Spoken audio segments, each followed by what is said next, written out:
പശ്ചിമ ബംഗാൾ മുഖ്യമന്ത്രി സുവേന്ദു അധികാരി പള്ളി പൊളിച്ചാൽ ഞങ്ങൾ ക്ഷേത്രം പൊളിക്കും. ബംഗ്ര മസ്ജിദ് പൊളിച്ചു മാറ്റാൻ ഉത്തരവിട്ട സുവേന്ദു അധികാരിയോട് ബംഗ്ലാദേശ് മുസ്ലിം സമൂഹത്തിന്റെ പ്രതികാരം. ബംഗ്ലാദേശിലെ നൊഖാലയിൽ 500 വർഷം പഴക്കമുള്ള വളരെ ചരിത്രപ്രസിദ്ധമായ ഒരു ഹൈന്ദവ ക്ഷേത്രം ബുൾഡോസർ ഉപയോഗിച്ച് തകർത്താണ് ഈ പ്രതികാരം നടത്തിയിരിക്കുന്നത്. ഈ സംഭവത്തിന് പിന്നാലെ ബംഗ്ലാദേശ് പ്രധാനമന്ത്രി താരിഖ് റഹ്മാന്റെ നിർദ്ദേശപ്രകാരമാണ് ഈ പൊളിച്ചുമാറ്റൽ നടന്നത് എന്ന തരത്തിലുള്ള ആരോപണങ്ങളും വീഡിയോകളും സോഷ്യൽ മീഡിയയിൽ വ്യാപകമായി പ്രചരിക്കുന്നു. ഒരു പുരാതന നിർമ്മിതി ബുൾഡോസർ ഉപയോഗിച്ച് തകർക്കുന്ന ദൃശ്യങ്ങളാണ് ഇന്റർനെറ്റിൽ വ്യാപകമായി പ്രചരിക്കുന്നത്.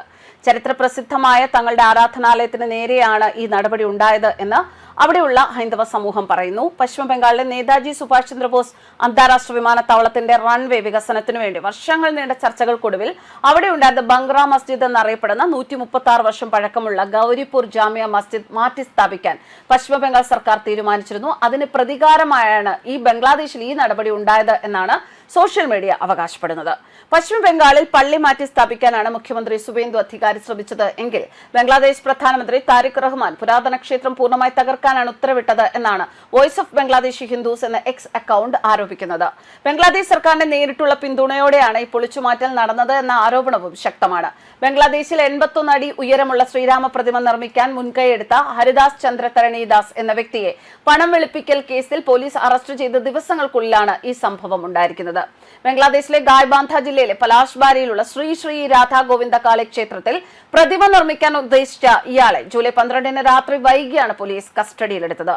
ഈ രണ്ട് സംഭവങ്ങളും ബംഗ്ലാദേശിലെ ന്യൂനപക്ഷ വിഭാഗങ്ങൾക്കിടയിൽ ഇപ്പോൾ കടുത്ത ആശങ്കയ്ക്ക് കാരണമായിരിക്കുകയാണ്. കൊൽക്കത്ത അന്താരാഷ്ട്ര വിമാനത്താവളത്തിന്റെ തന്ത്രപ്രധാനമായ ഭൂമിശാസ്ത്രപരമായ സ്ഥാനം ചൂണ്ടിക്കാണിച്ചായിരുന്നു ഈ വിഷയത്തിൽ അതേസമയം മുഖ്യമന്ത്രി പ്രതികരിച്ചത്. ചൈനയും ബംഗ്ലാദേശും തൊട്ടടുത്ത് കിടക്കുന്നതിനാൽ ഈ വിമാനത്താവളത്തിന്റെ സുരക്ഷ വളരെ നിർണായകമാണ്. ദേശീയ സുരക്ഷയ്ക്കും വിമാനത്താവളത്തിന്റെ സുരക്ഷയ്ക്കുമാണ് മറ്റെന്തിനേക്കാളും മുൻഗണന. ഒരു മുഖ്യമന്ത്രി എന്ന നിലയിൽ ഇതിൽ കൂടുതൽ പ്രതികരിക്കാനില്ല എന്നായിരുന്നു അദ്ദേഹത്തിന്റെ വാക്കുകൾ. പുറത്തുനിന്നുള്ളവർക്കായി വിമാനത്താവളത്തിന്റെ വാതിലുകൾ എപ്പോഴും തുറന്നിടാനാകില്ല. ഭരണകൂടം ആരുടെ മതസ്വാതന്ത്ര്യം തടഞ്ഞിട്ടില്ല എന്ന് വ്യക്തമാക്കിയ അദ്ദേഹം പ്രതിപക്ഷ ആരോപണങ്ങൾ പൂർണ്ണമായി തള്ളി. മുൻപ് ബക്രീദും മുഹറവുമെല്ലാം നിയമങ്ങൾ പാലിച്ച് സമാധാനപരമായി ആഘോഷിച്ച കാര്യവും അദ്ദേഹം ഓർമ്മിപ്പിച്ചു. നിയമങ്ങൾ അനുസരിച്ച് നല്ല പൗരന്മാരായി ജീവിക്കാനും മതം മറ്റുള്ളവരെ സ്വാധീനിക്കാതെ സ്വന്തം വ്യക്തിപരമായ കാര്യമായി കൊണ്ടുപോകാനും സുവേന്ദു അധികാരി ആഹ്വാനം ചെയ്തു. News desk കർമ്മസ്.